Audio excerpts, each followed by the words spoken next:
What the fuck is up, people? You are now listening to the Phenomena Enema Podcast, a show about paranormal skepticism with an appreciation for the entertainment that it brings us. In this episode, we expose the infamous Beast with Breasts. No, I'm not talking about Tori. I'm talking about the ever so controversial Patterson-Gimlin film. What have we learned about it? Too much, in my opinion, but at the same time, not enough. The evidence for it being real is, well, I guess you can help us make that decision. And apparently, Tori has been secretly making predictions on our shows. So I told her to record her prediction into my digital recorder. And here's that clip. Here's the very first ever show prediction by the sassy Tori Grills. So every episode, I kind of take a guess as to how this episode is going to go before we record, because Shane is very predictable. This week, what I wrote down is Shane accuses Tori of believing in Bigfoot. Tori believes the figure in the film is some sort of primate. Shane thinks it's a man in a costume. We're skeptics. We don't believe in Bigfoot. Shane continues to give Tori shit about saying goodbye to the Ouija board because she's obviously a believer. And that was this week's prediction. Well, we will see if that indeed comes true. But for now, let me just thank all of you for your continued support. We truly love what we do and are happy that you are right there with us as we continue on down this road. Wherever it takes us, who the fuck knows? But if you're listening to this for the first time, let me first apologize. You're probably going to hear some shit that you've never heard before. So prepare to be offended. Are you prepared? Good. Then on with the show, as I bring to you episode 33 of the Phenomena Enema Podcast. And I'm out.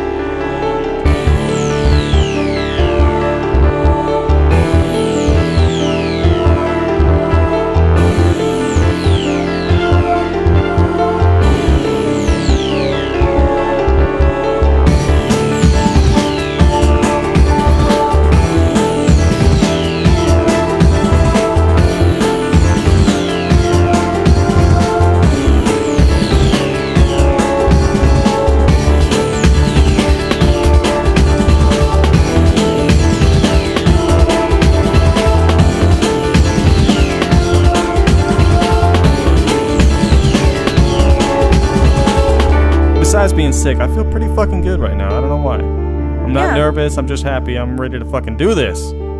Yeah, me too. Yeah. I'm not, I don't know. I guess nervous may not be the right word. I'm excited. How are we going to get sick both at the same fucking time? You know what? I told someone yesterday, I'm like, coincidentally, Shane and I are sick on the same day. Same fucking day. And I was going to just like put up with it and come podcast last night anyways, but I'm really glad that you wanted to wait an extra day. Oh, no, the relief was on my side. I was like, oh, thank God. Because I'm fucking a day behind on my work right now. Oh, it sucks. I'm sorry. So yeah, I went home sick, and I only get truck once a day compared to you deliver the truck every day, but every day I miss truck day, and today I don't have someone there so I can put it away, so I'm like gonna be 2 days behind. Where's Corey? How come he's not helping?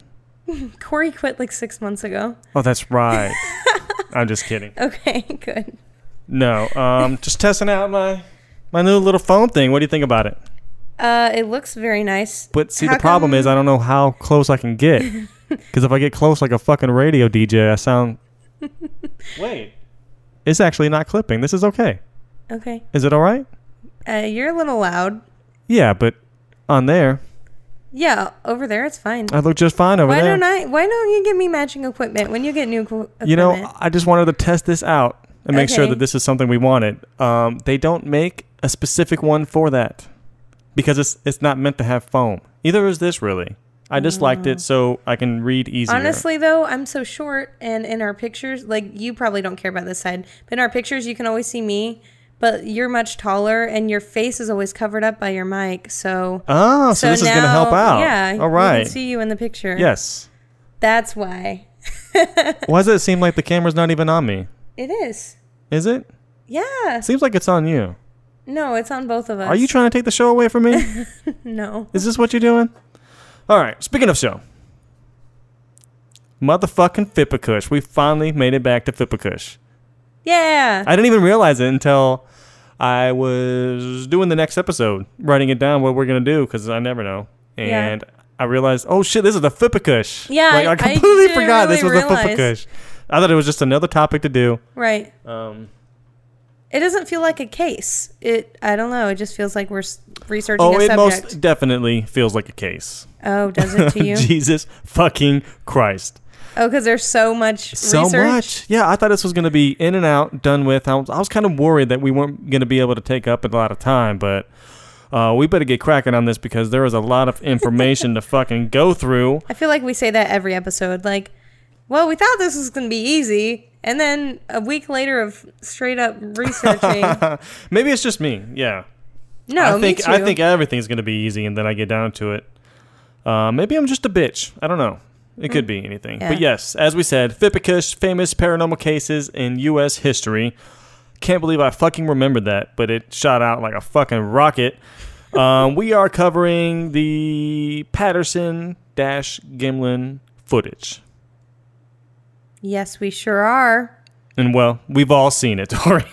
We've all seen it even if we didn't realize that was what we were seeing. Thank you very much. Exactly. Yeah, we've all fucking seen it. It's in anything that has to do with Bigfoot, you're seeing this monkey. Man. You guys Google it real quick because you may think that you have no clue what we're talking about, but you do. Yes, it is probably the most famous Bigfoot encounter ever caught on camera, possibly even where the term Bigfoot originated. Wow, isn't that so? Yes. Do I not amaze you, Tori? Every week. I have a section here that possible amazement via Tori. I'm going to cross that out. Anyways, yes, this is the video that was recorded on October 20th, 1967 by filmmakers Roger Patterson and Bob Gimlin. Gimlin, by the way, is actually a skeptic. He doubted the existence of Sasquatch-like creatures. Wow. Makes it even more interesting. Yeah, at first I was like, this is going to be bullshit. But, the more I read on, Yeah. So here we go. Yeah, this was recorded at Six Rivers National Forest in Northern California. Apparently, the exact site was lost for decades. Right. Due to overgrowth, but then they rediscovered it in 2012. So, rock on. I don't know how they rediscovered it. Overgrowth. Do you think it dissipated, or don't trees continue to grow? I mean, I would think so. Anyways, from the picture I looked at, it looks pretty much the same. Oh, really? You've seen a now picture of it? I haven't even looked at that. Yeah. Damn. I don't remember where I saw that at. Huh. Well, the video is not long, really. It's actually less than a minute, 59 and a half seconds to be exact. And that's shooting at 16 frames per second. Which becomes a problem later on. The speed at which it recorded could be reasons why the Sasquatch moves so fast or so slow, but we may or may not get into that later. I can't remember if I put that in my notes or not, but I do remember something like that. Yes, this video also includes the most favorite frame, frame number 352. By the way, do you know what frames are? Yeah. Cool. Thanks for asking. Well, for the audience, what are frames? Frames, it's like a bunch of pictures that make up a video, pretty much. Right on the fucking nose. That's how digital cameras work. They just shoot. I mean, even normal cameras, right? Yeah. Yeah. Interesting. I didn't even put that together until now. I'm so fucking digital that. Yeah, but now there's so many frames per second that you wouldn't. Yeah. Wouldn't know. I mean, right now they're pushing 60. That's tough to fucking do 60. But anyways, you're just over there. Are you trying to dodge the smoke, or are you like? No, we're good. Keep going. Anyways, this film has been subjected to many attempts both to debunk and authenticate it. Like I said, my thoughts were bullshit from the beginning. But I surprised myself through the research. So we have the video. Let's get into some background of it. Like, why the fuck they're in the middle of a forest anyways? Right. That was my question when I first got there. I thought that they were just looking for Bigfoot, just being hunters looking for Bigfoot, and found one, captured it on video, and that was that. But no. Apparently, they are filmmakers. They are looking to film a docudrama, which is like a pseudo-documentary, like not even a real documentary, more of a reenactment. This is basically when the story hit a red alert button for me. There's a few of them.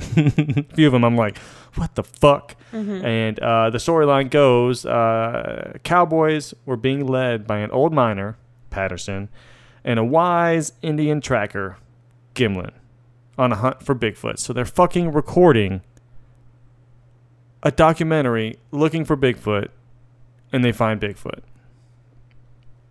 Yeah. Fun fact. Hey kids, time for fun facts.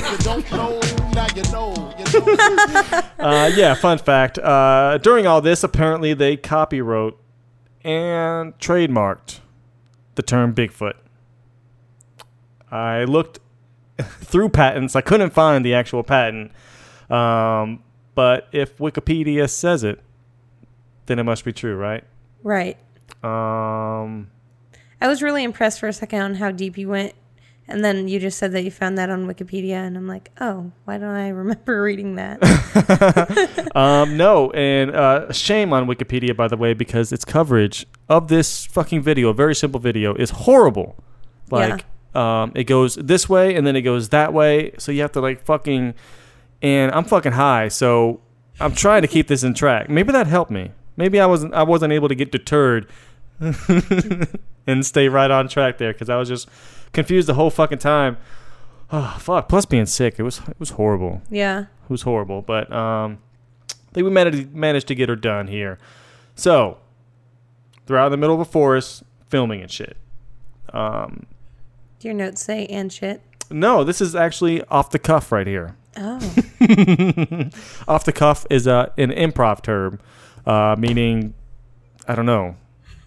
It happens quite often with me, my watch falling off my cuff. Yeah, whatever. The encounter. Unfortunately, Patterson and Gimlin are the only witnesses to this encounter. Shoots off another red alert here. The statements were the same in general. But there were a number of inconsistencies in their stories, which is going to happen. Eyewitnesses are some of the worst based evidence when it comes to a case, whether it's any case, an actual murder case or whatever. Eyewitnesses they're no bueno. The mind plays tricks on you, Tori. Yeah. Yeah, we talk about it in every single episode. Nearly all of our paranormal events that we go over can be justified and explained via, something dealing with the brain, either an injury, something emotionally dramatic, all this shit. Right. I mean, just like the whole psychics thing, just about every fucking psychic starts off with, oh, someone close to me died and I got this ability. So anyways, and as the story goes, are you ready for this, Tori? I think I'm ready. First off, before I get into this, what do you think about this thing? Is it bullshit? Because I'm gonna try to sway you. Okay. Well, I went and I'm like, well, this is gonna be an easy one because this is bullshit. You know, it's gonna be really easy to spot. And after all my research, because I kind of researched the other side of it, like evidence why it is real. Right, favorable. Yeah, I don't know. I'm excited to hear yours. I hope you can talk me out of believing in Bigfoot because that's kind of scary. Ooh, so now, you think it's real? No.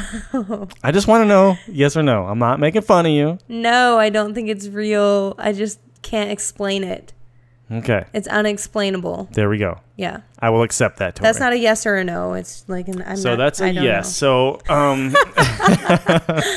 as the story goes, in the early afternoon of October 20th, it was a Friday, they were riding north on horseback along Bluff Creek, and sometime between 1:15 and 1:40, they came to an overturned tree with a large root system.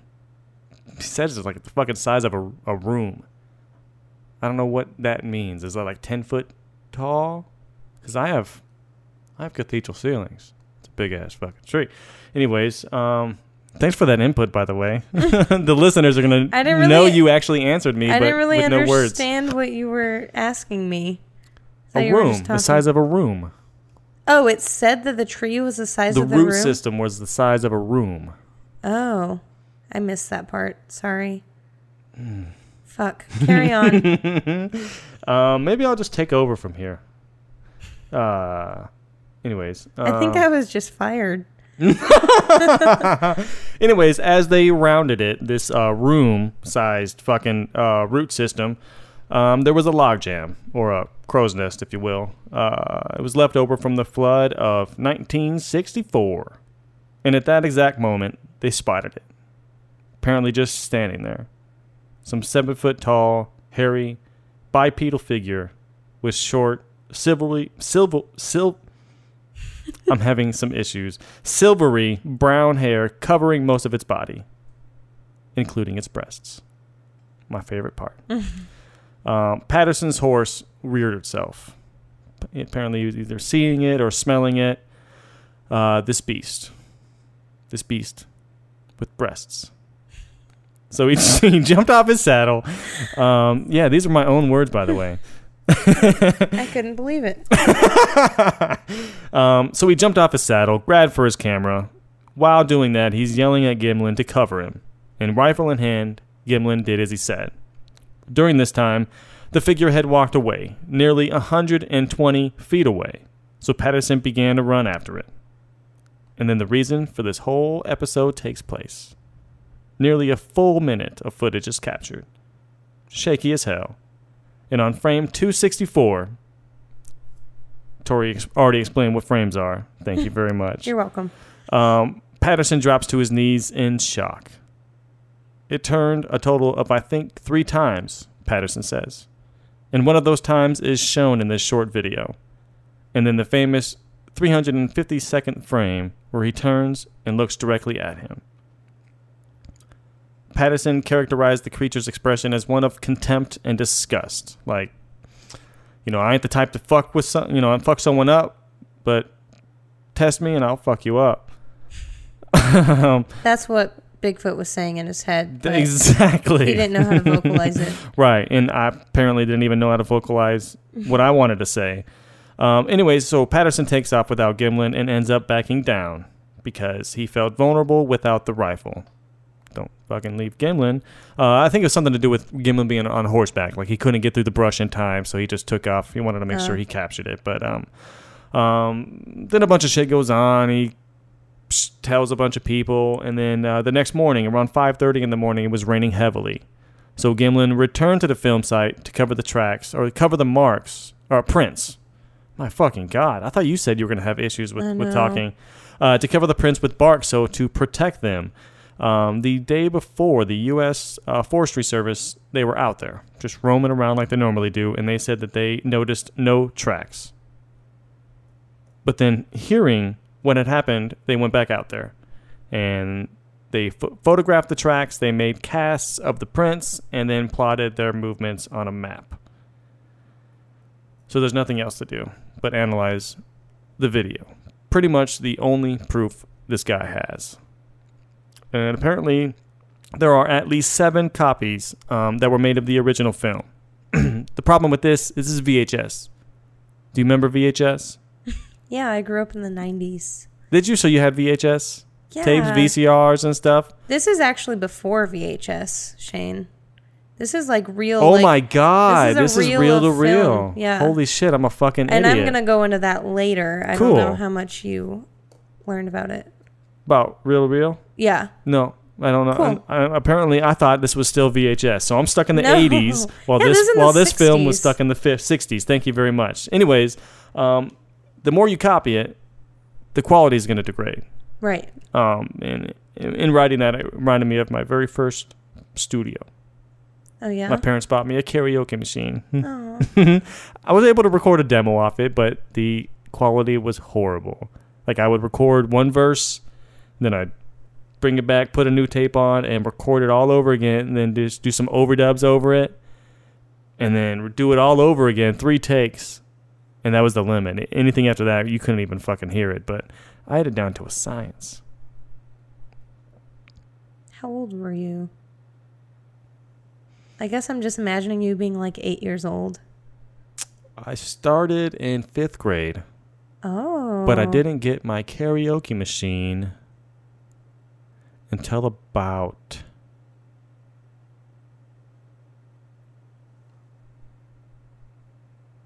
probably around 7th grade. Wow. 7th or 8th grade, yeah. Something around there. Right around that time, yeah. Anyways, yeah, enough about me.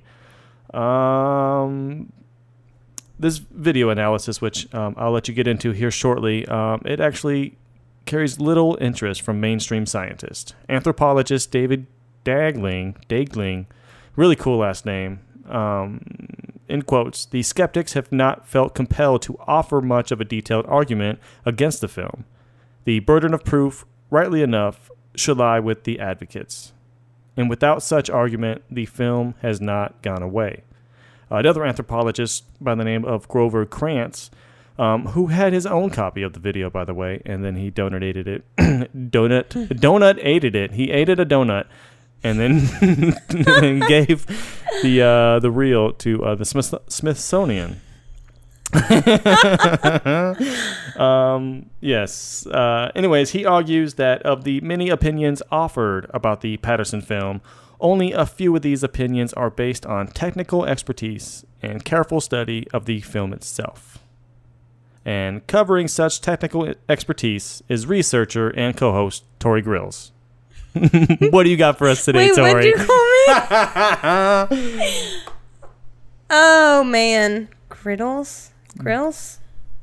Did I say grills? Yes! That's why I'm like, is this a joke? Well, guess what? I might edit that out. Did you write that in there? No, it says Griggs. It says Griggs. You just can't fucking speak. That's fine. I'm thinking this font that I'm using... The size of it. It's the font. Well, the size of it here, I switched to this smaller tablet, so the text is smaller. The iPad, I had no issue. So I can't read my last name, but you can read it incorrectly and still say it out loud like it's no big deal. Let me try this over. And covering such technical expertise is researcher and co-host T. Dot. What do you got for us today? That's much better, thank you. So the 2 biggest things that I would have thought would talk me out of believing or disbelieving that Bigfoot is real, and like they're probably the most popular ones, are who's to say that they didn't fake this footage, like they didn't make it. And you kind of talked about film a little bit, but we edit film now and it's all on a computer. Right. Now when this was filmed, this is on like a big ass reel film. Okay. I don't know if it's like a hand crank thing. That's what I imagine. I don't think it's that far back. No. But that's what it's a handheld camera. You think he's... That's what I want it to be. I want them to be hand cranking. Chasing after Bigfoot, cranking that motherfucker. That's what I want. And I want them to wear like those old like 40s hats and stuff. Oh my gosh. Even though this is a little bit after that. I think back in those days they had to put the cloth over their necks to block out the light. Right. But they definitely weren't using those. No. But they did have real film. And I read But it's fitting that you thought something wrong also, because I thought it was a fucking VHS tape. That's okay. Yeah, we just, you have your idea of what this is until you're doing research and you're like, oh shit, we were completely wrong about this whole thing. Right. Do you remember cassettes? Yeah. Cool. Yeah, a cassette player, like in your car? Yeah. Yeah. Oh, they were in your cars back in your day? Yeah, my first car had a cassette player. And then I had to get the cassette player with the cord for my phone, the auxiliary cord connected to it. Yes. Yeah. Awesome. Shane, I'm not that young. I'm not that young. I'm just trying to understand your generation, Tori. I had there's a VCR in my living room right now. What? We still watch VHS. What? Yeah. Yeah. I know. We need to grow up a little. So you're telling me you have a living room full of non-rewound tapes. You're saying it's full. I think you're overestimating how many we have. Okay, regardless. I threw all of mine away when I moved. I know. Why didn't you donate Adam to the Smithsonian? Well, they didn't have video of like fucking Bigfoot on them. It was like the Rugrats movie and, you know, whatever. The Rugrats movie. Yeah. When I think VHS, Titanic. I think X-rated movies that I found. I had like Jurassic Park, and Titanic had a 2 VHS set, and the Rugrats movie, and I don't know, like Mary-Kate and Ashley, which you probably didn't have those, but I had a lot of those. What were we talking about? So they recorded Bigfoot on actual film. And to edit film, it's different than the way we would do it now. It's not just digitally. You physically have to hold the film and splice it. Like cut it. Yeah, cut it with scissors and tape it together if you are editing out a section. Wow. So they're able to actually find if there are edit marks in there compared to now. Like, you can even Photoshop something. There won't be evidence of it being Photoshopped at all. So unless you're me. Yeah, whatever, Shane. You're not a professional. I don't have a fucking diploma. Yeah, so you But are... I'm fucking gangsta, Tori. Oh, I forgot. Tori Grills. What's T-Dot? That's my new nickname for you. Oh, okay. All right. So the paper that I was reading over this had the hypothesis, and I thought it was just kind of interesting because they have the null hypothesis and then the alternate. And so the null one, it's no longer valid. It's they think the original film has either been altered or its image quality is insufficient for analysis, or both, invalidating its evidentiary reliability for determining whether it depicts a real... Your phone just went off? It's not my phone. That is your phone. It was Twitter. I heard it. Okay, it's my tablet. Depicts a real and novel biological entity. So what that one is saying is just, this video is inconclusive. We can't use it because it is blurry and it's shaky and it's insufficient. So now they've like, I guess, agreed that it is usable. So they just said the original film was not edited or tampered with prior to copying. So they said it was copied, but it wasn't tampered with prior. Oh, and so the original was not edited. Right. Obviously, because it's raw footage. Right. Yeah. Yeah, but everyone, these copies, there was even a picture where it appeared that famous frame 352. Right. The Bigfoot had his thumb and his finger and making it looks like just a like circle. it, yeah. Right. And then you see the original, his hand wasn't like that. It's flat. It's like flat, right. So that just walking like an Egyptian. Right. It just shows that it can be tampered with and change the image quality. So this one just says it is sufficient for reliable analysis and it can determine the nature of the subject. So also, like, how many different people had this video in hand, and how do we know that it wasn't edited? Mm-hmm. And, you would think that it was always kept in the same spot because it should be such like a sacred thing. This would be a huge pice of evidence for our future. No. So Roger Patterson, the guy that held the film, I guess he held on to it, not Gimlin. He was cranking it. Right. So when Gimlin he passed was on away, horseback with the rifle. Oh, okay. Yeah.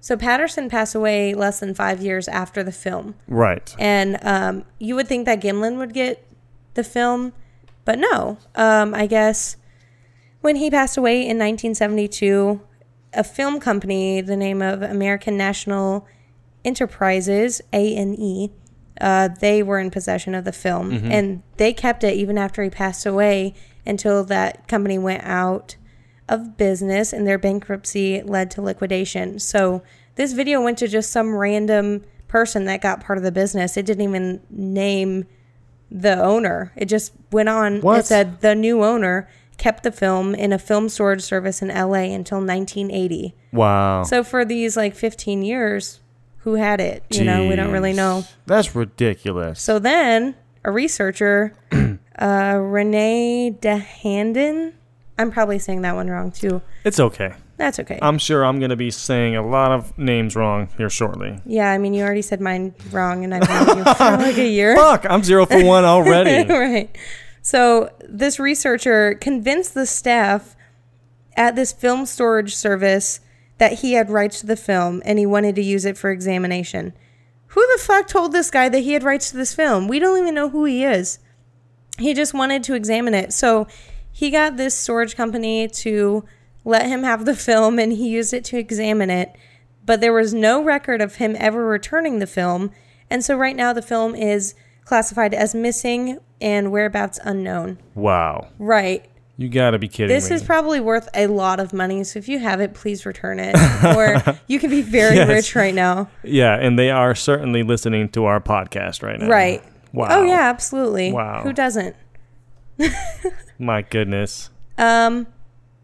So I guess in conclusion on that film editing and who has it and who can be altering it, every single frame of the film's been examined, and you would think it would be hard to find edit lines like it is nowadays with the film, but literally, you know, if you look at examples of edited film and unedited, there are a few different techniques of editing it, like the way you would cut it, but it's always very obvious. Right. So all of it's been examined. There are no cut lines on the contact print. So all of them that were copied frame per frame too. So it's not like the copies cut some of it out. They were all copied exact. So it just says this would be the single most conclusive indicator of the film original has not been spliced before copying, and the indicator is absent. So it's conclusive that the original film has not been spliced before copying. That's redundant, but so it wasn't edited. Now, does that mean that what they didn't edit was a real Bigfoot? Yeah. Or was it a man in the costume? Moving on to my next thing. Not yet. Okay, what's next? Let's take Shane? it slow, Tori.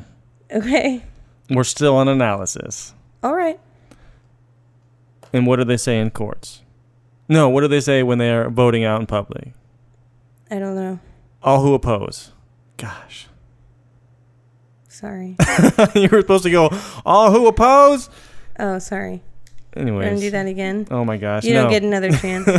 No, you don't get another chance. Anyways, yes, the opposing analysis is as follows. Mr. David Dakeling from before and Daniel Schmidt, both anthropologists from the University of Florida, they say that based on their analysis of gait and problems inherent in estimating subject dimensions, it is our opinion that it is not possible to evaluate the identity of the film subject with any confidence. Doesn't seem too favorable. Or it doesn't seem too unfavorable. Excuse me. Next up is D.W. Grieve. He's an anatomist. I actually had to put the pronunciation there. He is an anatomist of the Royal Free Hospital School of Medicine, a major teaching hospital in London. He says the possibility of a very clever fake cannot be ruled out on the evidence of the film. He concluded that the possibility of fakery is ruled out if the speed of the film was 16 or 18 frames per second.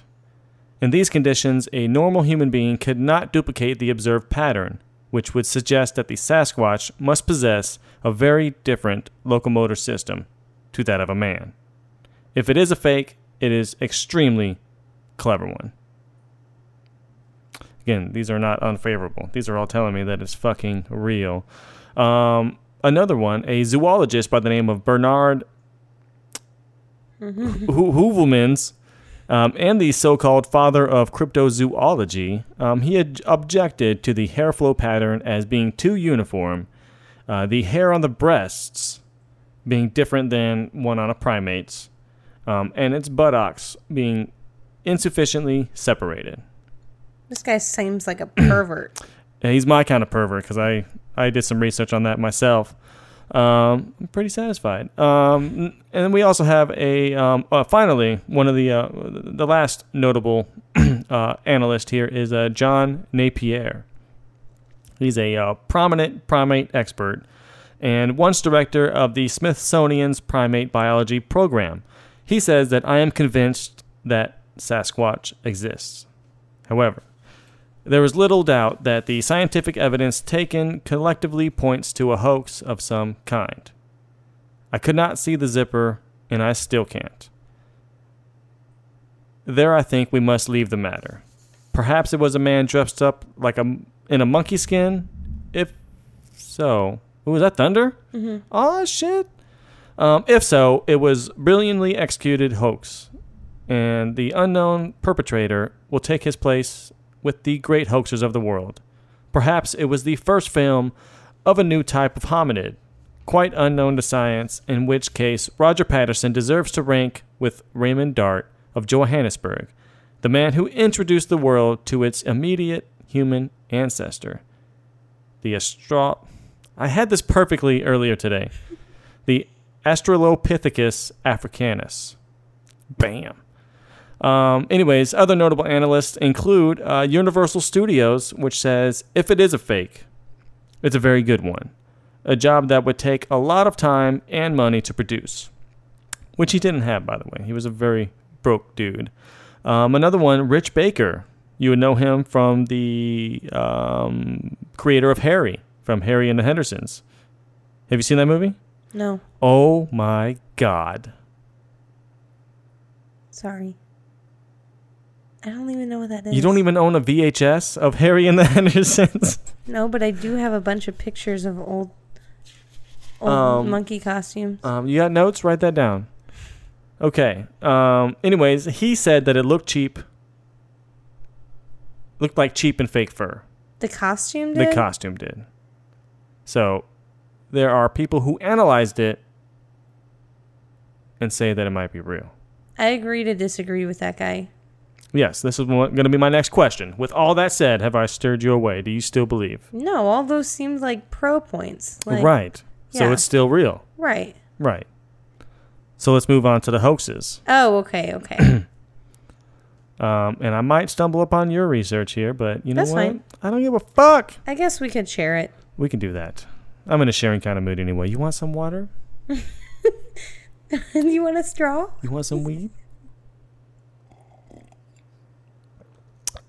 Anyways, Patterson and Gimlin both denied that they had perpetrated a hoax. Gimlin says, I was totally convinced no one could fool me. And I think there could have been a possibility, but it would have to be really well planned by Roger. Daegling is back, baby. David Daegling, of course. And he quotes on Patterson's luck, which is more than a little suspicious. He sets out to make a Bigfoot documentary, then almost literally stumbles upon a Bigfoot. Peter Byrne writes, both men lacked, primarily, the intellectual capacity essential to the production of a hoax termed a masterpiece. So here we go. Let me introduce Philip Morris, the owner of Morris Costumes, who claims that he made the gorilla costume that was used in the Patterson film. Let me also bring in one Bob Hieronymus, which claims to be the man inside the suit. Although Bob describes the suit differently than Philip, Bob's relatives, the man inside the suit, his mother and nephew, claim to have seen the ape suit in his car just 2 days after the film was shot. Morris, the owner of Morris Costumes, he goes into this further. He says the Bigfoot researchers say that no humans can walk that way in the film. Oh, yes, they can. When you're wearing long clown's feet, you can't place the ball of the foot down first. You have to put your foot down flat. Otherwise, you'll stumble. Another thing, when you put on the gorilla head, you can only turn your head maybe a quarter of the way. And to look behind you, you've got to turn your head and your shoulders and your hips. Plus, the shoulder pads in the suit are in the way of the jaw. That's why the Bigfoot turns and looks the way he does in the film. He has to twist his entire upper body.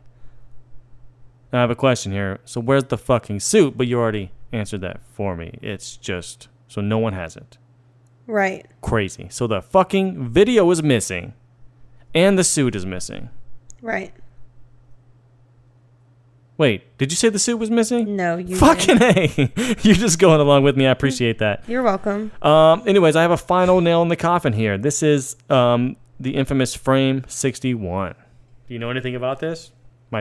This shit's getting in my nose. No, I don't know anything about Frame 61. This was covered in Oh, actually, I think I do. Yes, in the Skeptical Inquirer, a magazine that's still out to this day. This is the July-August 2004 issue, page number 35.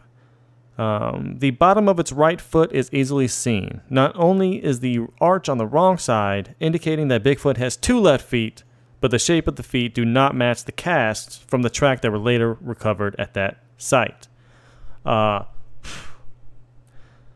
Morris's 14-inch gorilla feet are not physically capable of making the deep tracks that were later supposedly documented. And what sucks, this whole time this is going on, just like you said, Patterson died. Right. So all of this going on, he has no way to defend himself. And by the way, he died in 1972 of lymphoma. And on his deathbed, he told Bigfoot book artist. I was going to say artist, but then I said author Peter Byrne, the same Peter Byrne that talked up there, that he said in retrospect, he would have shot the thing. He should have fucking shot it, brought out a body instead of a reel of film. So that says something too. I agree. Right. Yeah. But I don't agree because you just have to see Harry and the Hendersons. Okay. I have a feeling for Bigfoot. Okay. Yes. I guess I need to watch this movie. He's such a sweet. He doesn't mean to break the house, Tori. I mean, he's just so tall that he just breaks the house. I feel like maybe I have seen this, but I was really young. Yeah, he went through and lifted up all the door frames so he could walk through. Oh.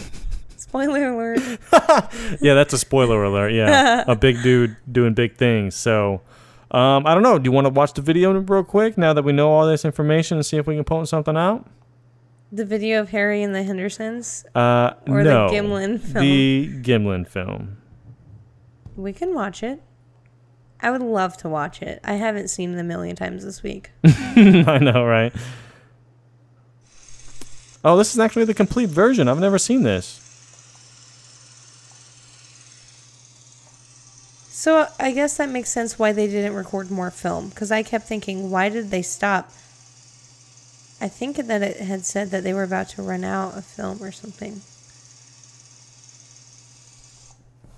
Interesting. I don't think I've ever seen this one. I guess I haven't seen that either. Damn. Yeah. I've the only ones I've seen were already fucking superimposed and high quality. I did see that, and then I saw it compared on a documentary with once they had edited it so that because there's this guy's shaking, so you can't really barely focus, but they changed it so it looks more fluid. Right. Well, he's afraid. Right. Man, I would be scared shitless. Are you fucking kidding me? So yeah, did you have anything to add real quick before I move on? No, move on, please. I am moving on. I just want to go into some other shit, and I have it labeled as other shit. There is a really good Skeptoid episode on this. Skeptoid is another paranormal skepticism podcast, which I wasn't aware of. Cool. Me neither. I didn't write down which episode. Just listen to all of them. Right, just one after another. I think this was actually a while ago. But I was thinking about adding them, but I don't want to. Adding them to I want my rotation. I want us to be a fresh, natural, original show. You don't want to, accidentally be doing what they do. And as long as we keep the bar really low, I think we're going to be okay. True. Yeah. Anyways, so thoughts. Do you have anything amazing to say about what you believe about this video? I wish that I had something to believe because I really don't want to believe in this, but I haven't seen or heard or read anything to sway me from believing in this. What about the gorilla suit? I can talk about the gorilla suit a little bit if you'd like. I have lots of highlighted notes here talking about a gorilla suit. Oh, you have more information than I said? Yeah. That's what this whole packet's about, Shane. Oh my gosh. Get with it. Look at all this highlights. Look at all these pictures of gorilla suits. That's Chewbacca. That's some alien thing. I mean... Okay, with all that information you have there, yeah, you still believe it's real? I don't believe it's a real Bigfoot. I believe that it was not a human in a costume. Oh. Yeah. Interesting. Mm-hmm. Cool. I mean, that doesn't mean I believe... I don't know what it is. I just don't think it's a human in a costume. Okay. Awesome. I mean, do you want me to talk about the suit really quick? I don't have tons to say. Yeah, sure. We'll go backwards. That's fine. Okay, cool. Sounds great. Little shit. We'll go conservative on this podcast. Oh, okay. We'll go back in time. Okay. So dust off your boots, everyone. Oh, my Pull out your goodness. reel-to-reels. We're about to look at some Bigfoot suits. Chewbacca first. Can you do a Chewbacca? I can't do a Chewbacca. No. I've only seen each Star Wars movie once. Just once through. I haven't even seen them all yet. Are you serious? Yes, and I'm going to get lynched. That's really just saying that out embarrassing loud. for you. Is that embarrassing? For you? For me, no one really cares that much. I watched them in order from 1 to 4. I watched them in order of the storyline. Right. Which isn't... Not the numbers. I watched 5 to whatever and then went back and watched 1 to 4. Oh, so you watched the newest one first? Wait, no, the newest one is number 2, right? I think so. I think the first one's 3rd, then 4th, and then the 5th, and then 1 and 2. I think I watched... God, this is so off topic. I watched them in the order... You started this. I know. In the order that they were made. That's what I did. Ah, yes. Gotcha. So not in order chronologically. Right. Okay. That's my friend that I was watching them with. That's what they recommended. Okay. Yep. I just went on my own. I said, fuck you guys. No, my attention span is so short. I can't watch a movie by myself. I have to make someone watch it with with me. Right. It's a real issue in I hear life. you. I hear you. Really I just hard. fall asleep. I know, me too. And That's why. What did I just watch? I have to watch movies with someone else so they can keep me awake. Fuck. We went to see Jurassic World. Did you stay awake? Kind of. Like near the end of it, I was like kind of dozing off and waking up. I was like, oh, what's this dinosaur doing? But I got the gist of it. Yeah, what else? Same with Star Wars. I don't remember any of that shit. That was like 3 years ago when I watched it. Right. So with these costumes here. Yes. Okay. Mostly what I read was in all these famous Hollywood monsters, it listed like the Grinch, it listed Chewbacca. So, I mean, I haven't seen all these movies. Andre the Giant played Bigfoot in $6 Million Man, which movie I've never seen. Never seen it. What else is new? Is Harry and the Hendersons in there? No, he's not. Planet of the Apes, the chimpanzees. It just listed all of these. Oh, Harry and the Hendersons is in there. Look at that motherfucker right there. Okay. That makes more sense now. Oh, poor Harry. Mm-hmm. Oh. Oh, he has such a kind heart. He even he petted a kitty in it. Oh. He was a human in a costume. It mostly just said all of these, it's obvious that these are humans dressed up in costumes. Okay. And like any costume, there's like a couple different ways to have a costume. You can either have it, they said like a pajamas, like pants and a top, you know? Or you can have tons of separate pieces. So arm pieces, your chest piece, your back, you know. But when they're like that, you have to obviously cover up the seams or cover up zippers. Right. So that's why all these monsters have like really long hair. And you can go back and look at the movies and realize it. Because they have long hair on their neck and their ankles and their hands. And so it's obvious. Yes, we're looking at a human in a costume. Right. And like the Grinch, he has a really big belly, but does he have really big shoulders? No, because it's hard to reproduce big shoulders, but you can produce a big belly with foam. Right. Now, our Bigfoot on the video, he's fucking humongous. Right. He has huge, broad shoulders. Right. He has arms almost down to his knees. But it's not just his forearms that are long. It's the whole, like, his upper arm is long, and then his forearm legs is also long, and then his legs, his shoulders are really wide. Right. And you can't just reproduce that. You can't just make that. And with a costume, you have to have either a really ginormously large man. And they even said Andre the Giant, which is Bob Hieronymus. Oh, I haven't. He's a 6 foot something dude. I can't find a picture Andre of the the Giant motherfucker, is bigger than him. He's like 7 foot something. Right. And they said that he is still physically too small to fit into a suit, even though he wouldn't, the timing. Yeah, I'm pretty sure if Andre was in it, this wouldn't even be a thing. Right. And maybe they get funding for the movie. Right. But that's one of the that's just issues that they were having with Bob and Morris. Morris said it was a zipped up back, when Bob said it was like pajamas. Like he put he put the pants on, and then he put the top on that already had gloves attached. And Morris did say that Roger Patterson, he called him about the suit and asked him to send more hair. Huh. So compared to all these suits where the hair is like several inches long to cover up things like that. Right. This Bigfoot has hair that's like 3 to 4 inches long over his whole entire body, including his breasts. Why are we saying his? It's a her. Her name's supposedly Patty. Right. Patty for Patterson. Right. Okay. I didn't know if you got that. Okay. Do we have some liquor to pull out? Yeah, some agua. So short hair on his hands, on her hands, on her feet, on her back. I don't know. It's just, if you look at these obvious costumes, and then I don't know. I guess I just had to visualize it. Like, could that be a costume? Looking at it, and you can see the muscle definition as this Bigfoot is walking. And how do they hide that? Or how do they make that show? And like facial expression, they just didn't have the technology for that in the 60s. I mean, I guess that's what I had to say about the costume. That was really what my first thing when I'm like, oh, this isn't real. It's edited footage, obviously. Right. That's our go-to these days. Yeah, and then they're like, no, it's not edited. I'm like, okay, that's fine, because they don't have a whole lot of film before this 60-second video or whatever, and they don't have, and it just stopped with him walking up the hill.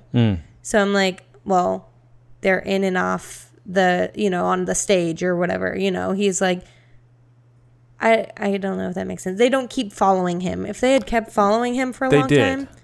Oh, they did? Yes. It's just not on film? Right. Oh, okay. Which is why, remember, he took off after him. Oh, I thought you said took off the other direction. Like he he took off after him, and then he realized that Gimlin wasn't there with him anymore to protect him. Oh, okay, that makes sense. Yeah. I thought he got scared and ran away. No. He went towards him, but this guy kept looking back. That's scary. All right? Yeah, even if it is a 7-foot man in a fucking costume, that's probably scary. Well, in the middle of the woods. Well, it was a friend of theirs, so. Well, assuming that's actually what it was, it's not proven. All right. So you're a believer. Okay. Let me tell you what I think. All right. First off, let me say that, again, that this is another episode where I thought there wasn't much information. But this is probably the longest notes. Like 7 pages of notes. This is the longest I've ever had to. I kind of thought you were done already. I didn't realize you had more. No, I pretty much did it all today. No, I thought you were done talking right now. I thought that was all your evidence, and now it was my turn. But no, that's great that you have more, because I'm not going over evidence. I'm just going over what I think. Oh, okay. Let me hear it. What? Don't give me that look.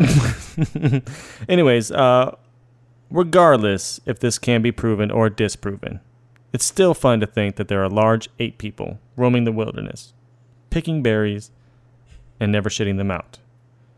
There are still no bones, and unless Bigfoot lives forever, you're going to find bones. Skin, organs, eyes, hair, and all that shit will decompose, but bones last.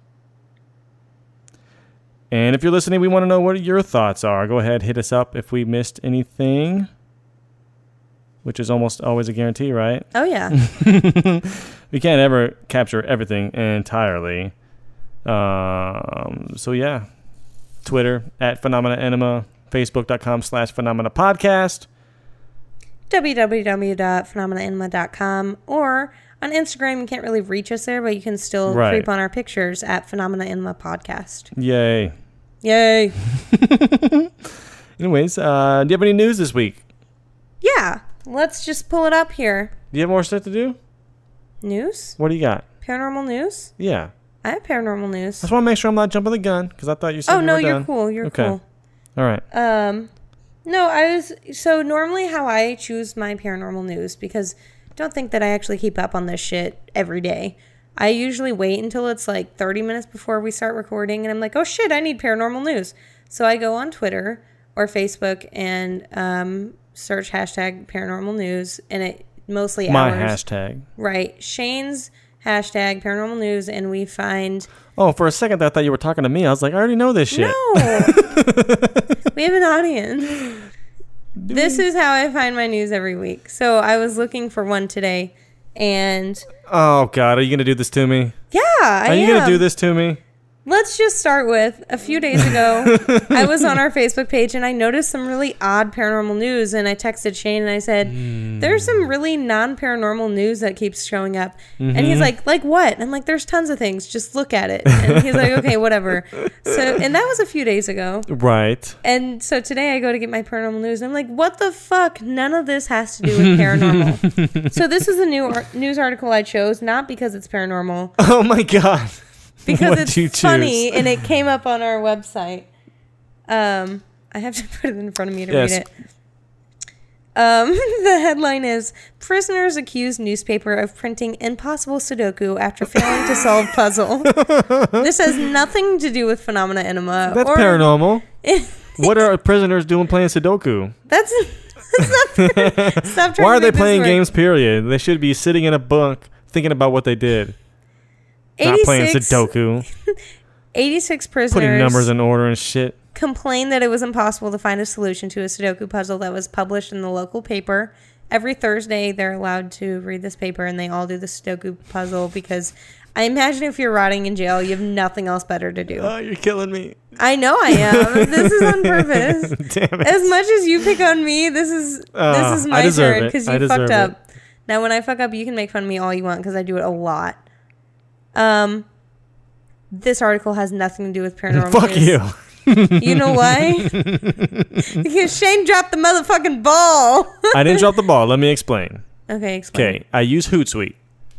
Right. It is an incredible application that helps me go through all my Google alerts, and it sets them off in a scheduled time, so I don't have to fucking sit there and send them out one at a fucking time, because I get an easily 50 plus alerts a day.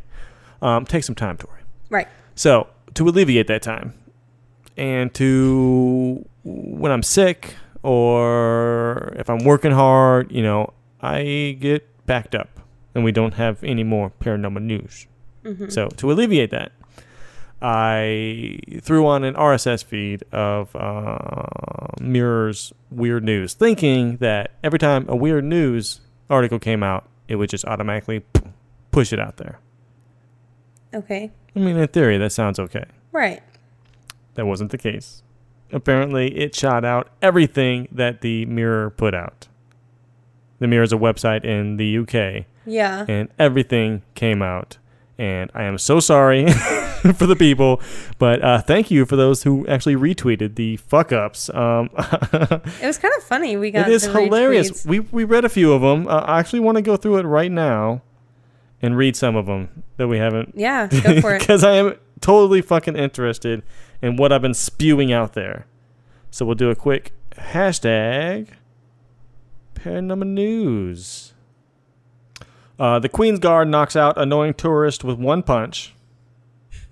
This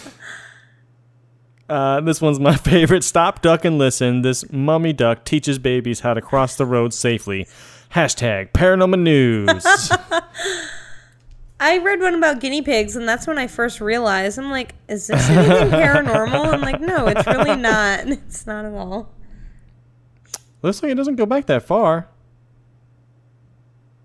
I don't know. I think that was Monday when I saw all the weird ones, wasn't it? Huh. Cool. Oh, all tweets. Cool. It's not that bad. Oh. All tweets. Those are only ones that people have shared. Yes. Or retweeted. Pizza crimes. Twitter feed highlights perfect good fast food that's gone to waste. Hashtag paranormal news. There's one about like weird foods and how to cook them. Horrified customer served creepy crawly Big Mac meal. Hashtag paranormal news. Have I bitched to you about my worst experience with McDonald's than that? No. There was like a living, crawling cockroach inside of my soda. Yummy. Must have been from the ice dispenser. It was. I went to refill my soda and a cockroach crawled out. Oh my! And I almost threw up everywhere. Wow! It crawled up through your straw?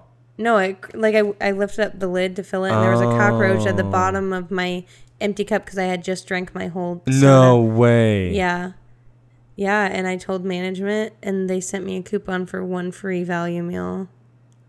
That was what they did. They'd have done more if you would have went to the news with that. I know. Speaking of news, cute cat speaks to his pal and tells it to come on in this hilarious video. Hashtag paranormal news. Okay, that's it. I'm done. Let me get back to the motherfucking show. Did you have one in particular news story? I actually do. Okay. Yeah. Is it actually paranormal news? This is actual paranormal news. I would love to hear it. Here we go. Text is too small. Manslaughter charge brought in fatal hayride crash in Maine. Do you remember this article from back in Halloween times? No. It was a hayride that flipped over. No, I don't and remember. It killed a little girl, a 17-year-old, and wounded others. I will repeat that again. A farm that hosted a Halloween-themed hayride and its driver were indicted Wednesday in a crash that killed a teenage girl and injured more than a dozen passengers. A grand jury leveled a manslaughter charge against Harvest Hills Farm, the owners of the hayride called the Gauntlet, and a misdemeanor charge against the driver, David Brown.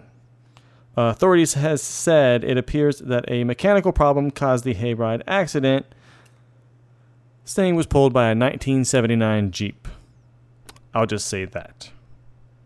The problem is, in Maine, hayrides are not regulated. The state legislature now is actually considering a bill directing the fire marshal to license and inspect hayrides and other amusements.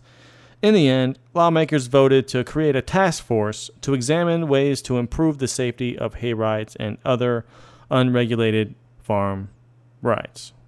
So there we go. Sad story, though. That is sad. Yeah. It's just funny that that's just another thing that has to be regulated, and it wouldn't be until an accident occurred.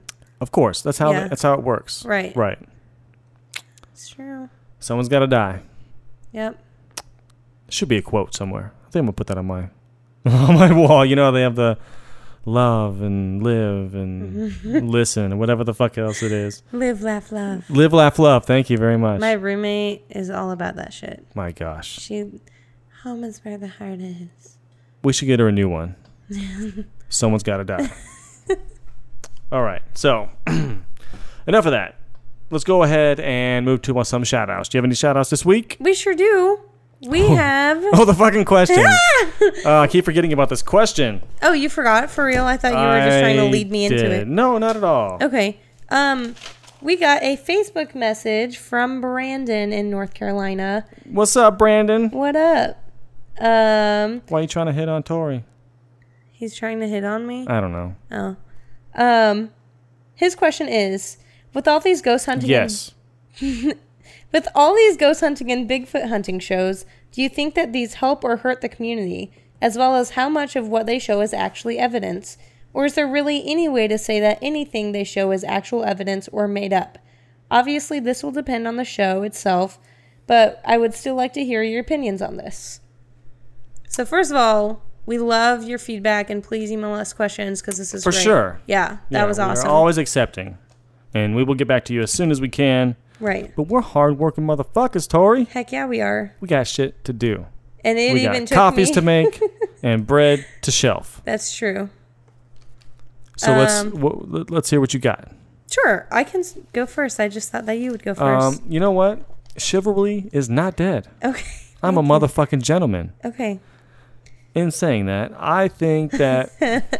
I kind of said that, I guess answering the first question about it being in the community, I think it kind of glorifies the job. I think that Zach Baggins is like... Don't you bring my homie Zach into this motherfucking mess. I just really hate him. Everyone, when you think ghost hunter, that's who I think of now. He's not a ghost hunter. He's an Wrong investigator. Wrong show. Yes. Is he a demon hunter? No, he's just an investigator. I'm just saying Ghost Hunters is a completely different show. Oh, sorry. Excuse me for using the wrong term. You're I excused. realized we were politically correct here. If we were, I wouldn't have said Indian earlier. Okay. Let me finish my answer now. I thought you were finished. No, I have this whole paragraph written. Okay. Mostly with the community, anytime I mention that I do a paranormal podcast, everyone's like, oh, are you a ghost hunter? Do you ghost hunt like in the shows? And I'm like, no, I don't actually at all. I just talk about it. So I think that having shows like that, it does draw attention to ghost hunting, but not necessarily to paranormal in general. And so it's kind of negative because they assume that anybody that is into paranormal or even just has an interest of it, like I do, I'm not, I don't know anything about it. I'm just interested in it. Right. They assume that I am a ghost investigator or a paranormal investigator. But I think it's good because it's sparking interest in the community and there's more investigation groups. And the more I tell people that I do this, they're like, oh, yeah, I'm actually into it, too. And I do this. And awesome. I've met a lot of people that read tarot cards. I didn't realize how popular it was until I started mentioning that we did a show on tarot card readings. Wow. And then as far as the evidence being true or not, I said, as a skeptic, I don't really consider anything they do as evidence unless they were to find something that proved to be paranormal. That would be evidence. But technically speaking, I think it would be really hard for them to get accurate evidence with all the camera equipment they have for the shows. And, they've got to have a lot of feedback and stuff like on their, I don't know, their little meters and stuff. Like, how accurate is that?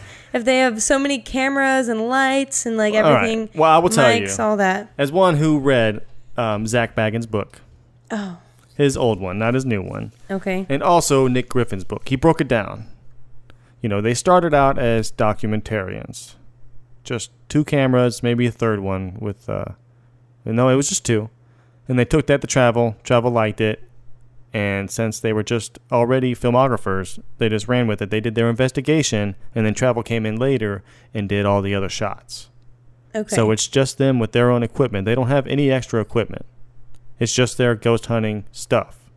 And then Travel Channel comes in either before or after and records all the B-sides and shit like that, B-rolls and whatever. Mm-hmm. So that's why there's really no interference. Okay.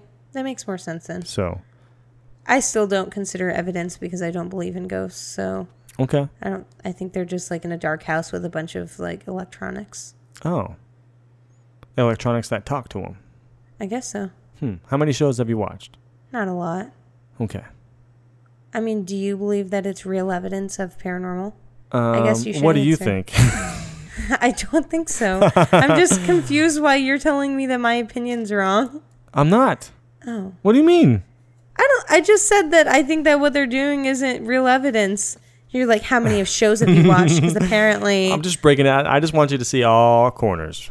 Okay, that's true. As a skeptic, you have to see all corners. You're right, yeah. I don't watch very many of those shows because I think they're bullshit. And I think your answer is wrong. So okay, that's fine. No, I agree with you though. I think Can you say that again? You what? I think it does help the community to a point. I think around the 70s, paranormal died a little bit, and then it came back with who?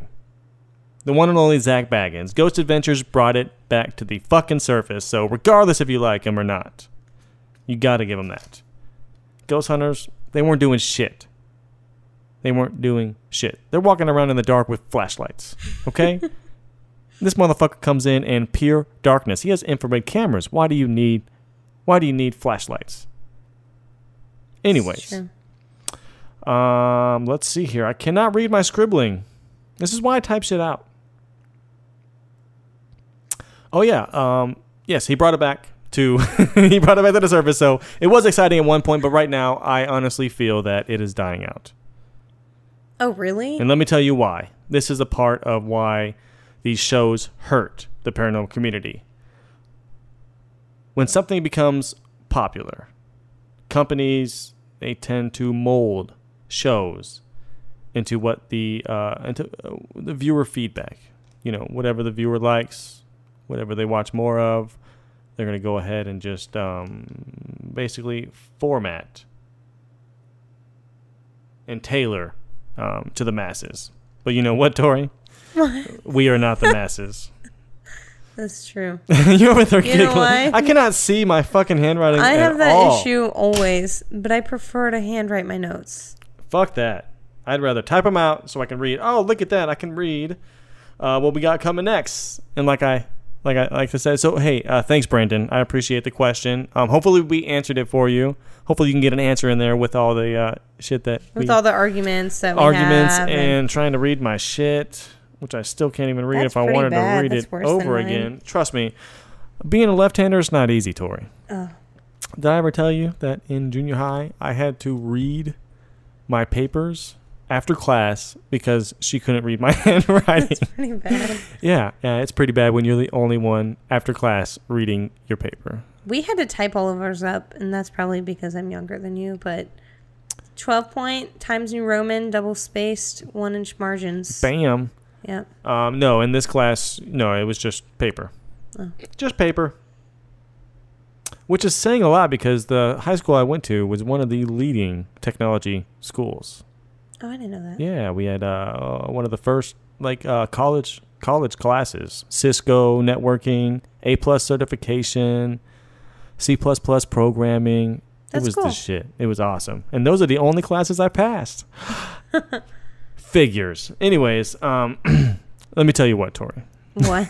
Well, it's summertime, and it's fucking hot. Yep. But I got to tell you that when I sweat, I tend to work harder. This is something I just realized. And maybe it's me. But this time of the year is the perfect time to begin that workout. Either one you've been thinking about starting or that your chick has been hinting at. But where do we start? 50% of getting started working out is showing up, right? Right. Thank you. But showing up is kind of rough too. You got motivation, planning what you're gonna fucking work out, fear of the unknown. If you haven't been to a gym or anything, you know who's gonna be there, what time are you gonna work out? All this shit goes through your head. I don't know if it goes through yours, but it definitely goes through mine. No, mine too. Yeah. But also, what the fuck am I gonna wear? Heck yeah. Are you just gonna bring your high school fucking basketball shorts? That's not gonna work out. I always look cute when I work out. Right. And where do you go to look cute? Where do you go to find motivation to work out? And tutus to work out in? And maybe some tutus. Yes, I am talking about misfitgear.com. MISSFITGEAR. It is ran by a lovely woman by the name of Megan, a friend of ours, and a bleeding heart liberal. I like her. She's awesome. Yes, she's very awesome. And yeah, she has this website that has everything you need. Workout gear, whether you're running, weightlifting, doing yoga, cycling, swimming. She's got all that kind of shit. She also has inspirational decals, stickers, jewelry, and like you said, tutus. And at this time, if you type in coupon code ENEMA10 on your first purchase, you will get $10 off that order. So, get the fuck out there. Check it out. Check it out. I kind of feel guilty now because that reminded me that I skipped Zumba to be here tonight. And I also skipped Zumba Tuesday because I was sick. Damn. Damn it. This is how it starts, Tori. And I'm going to be out of town this weekend, so I'm going to miss it Saturday. There you go. But I went 3 times a week for the last 2 weeks. It's really good. Thank you. Brought on by the motivation of MisfitGear.com. Heck yeah. So thank you, Megan. And I've suggested Zumba gear, so maybe sometime soon. How is Zumba gear different than, say, yoga? They have Zumba pants. Okay, again, how are Zumba pants different than You need yoga to pants? see Zumba pants. They're like carpenter pants. What? Do you know carpenter pants with all the like Right, with the hanging? pockets. Yeah, kind of Why? like that. I don't know. But my instructor wears them sometimes, and she just looks 10 times cooler when she has those on. So I'm like, I need those. I don't know. It's true, though. You feel better working out when you look good, especially if you're doing Zumba and you have Zumba pants on, and they're like neon green. Wow. Neon green cargo pants. Yes. Interesting. Yep. I don't think I've ever seen them. Well, you've But also that never could done be Zumba. because my eyes are on yoga pants all day long. Yoga pants, yoga pants, yoga pants. All that gap, though. Anyways, let's get to us. Let's get selfish for a little bit, Tori. Okay. Again, you can reach us on Twitter at Phenomena Enema, on Facebook, facebook.com/Phenomena Podcast, and our website, phenomenaenema.com, which we are updating as much as we can. Right. Good answer. Trying to. Yes. Trying the best I can. But I do have some sad news, Tori. Okay. I wasn't ready for sad news. I didn't realize. This is my plan here. To bring it down. Let's bring it down a notch. We had it up too high. So I'm going to bring it up. Some sad news. Hashtag paranormal sad news. No more Velisca. Oh, why? It's midweek. What do you mean? This whole time, I thought it was on a fucking weekend. Oh. But it's not. It's on a Thursday. And I cannot. How far away is that? 5 hours. Damn. I can't drive 5 hours on a work night. Yeah, and then And I can't take days off. Fuck. So, sorry, Chucky. That's a bummer. But go get those ghosts, bro. Go get those ghosts. I'll just share a little thing that we do in the Ava Brothers world. Ooh. When our friends can't be there, we print out pictures of their face and then put popsicle sticks on it, and they take pictures of us like with the show. So if you could just print out our faces and take pictures just so we feel like we're there. That's going to be awesome, yeah. And hashtag paranormal sad news so that we can find it. Yep. That would be lovely. Oh. Okay, thanks. I love that. I bet Danielle would for us. I think so. I think she would for me, that's for sure. She loves Danielle's me. not going. Oh, were they not Chuck going? and Jenny. Is that it? Yeah. I thought Danielle It was a and whole Bill entourage, were going but too. yeah, it was just down to us three, and now it's going to be down to Jenny and damn. Chuck. So, yes, sad news indeed. Yeah. I was really looking forward to it, but It's okay if you need to cry a little. no, I can grab I'll a wait till you tissue. leave. I will wait till you leave. But before you leave, I have to tell you about our next episode, Tori. Okay. Do you remember what it is? Nope. So I'm really glad you're telling me, actually. It is a two-parter Oh. on paganism. Finally, fucking paganism. I'm so excited. I cannot wait to do the research, honestly. Again, I think I will become a paganist. I kind of do too. It's so cool. Yeah. I want to do this. I want to put a fucking circle on the ground, light some candles, and do whatever the pagan things do. right, was it summon or invoke?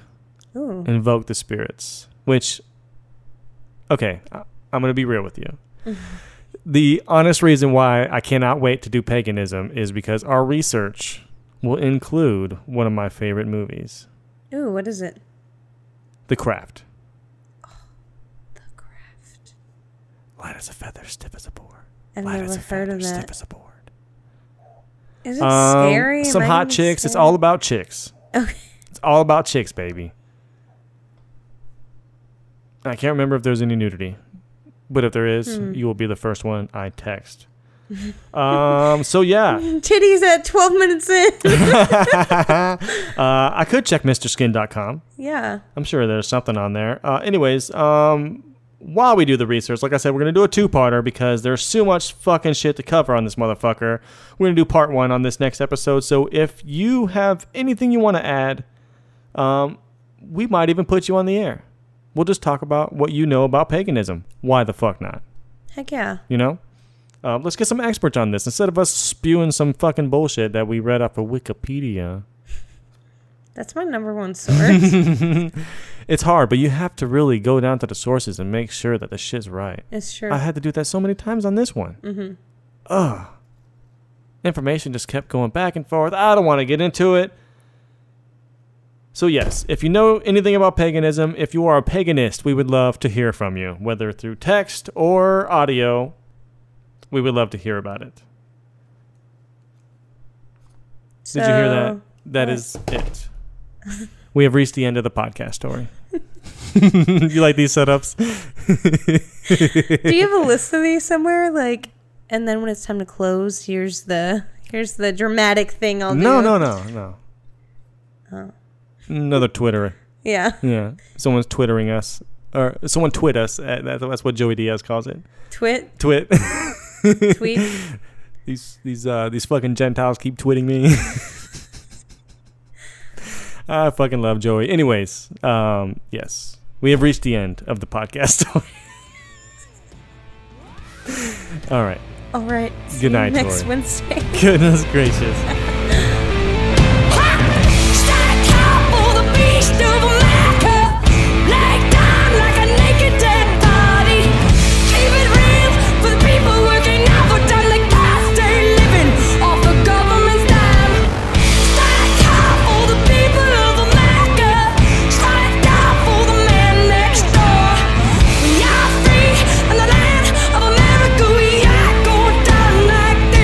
Come on now.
rock star mythos is a lie. It's like when you believe in the Easter Bunny or the Sasquatch. There were some scientists trying to figure out the Sasquatch riddle. Then they figured out it was a missing link. In search of Sasquatch, that was a kick-ass in search of, with Leonard Nimoy kicking out the jams. He captured imaginations of people all around the globe. His name was Sasquatch, so I'm told. His legend's ancient in the ancient scribe of the Indian trade. Apache tribe. Scientists have proven that the Sasquatch is real. Take a look at the plaster cast of his foot, now you know he's real. Listen real close to the audio tape, not human, no you know he's real. Couldn't be a man in gorilla suit, no fucking way, no you know he's real. Real, real, real, real, real, real, really real, real.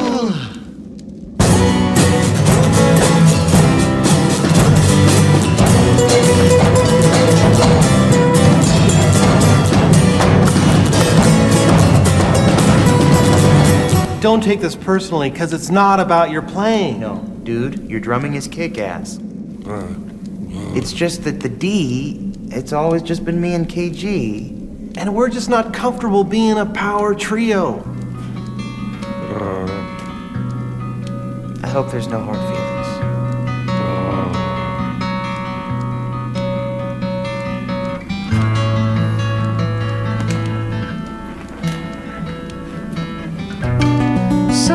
Sasquatch,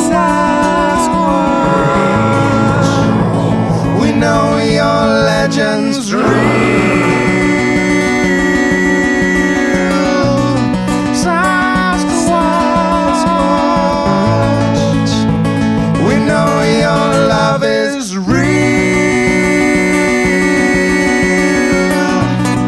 Sasquatch,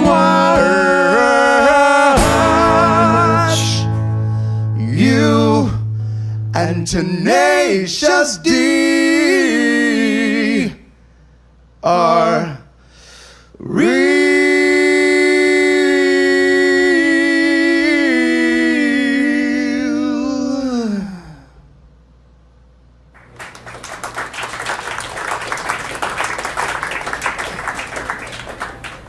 That Tenacious D, they were kick-ass. And who should I tell him said that? Tell him it was Sasquatch. Tell him it was a friend. Okay.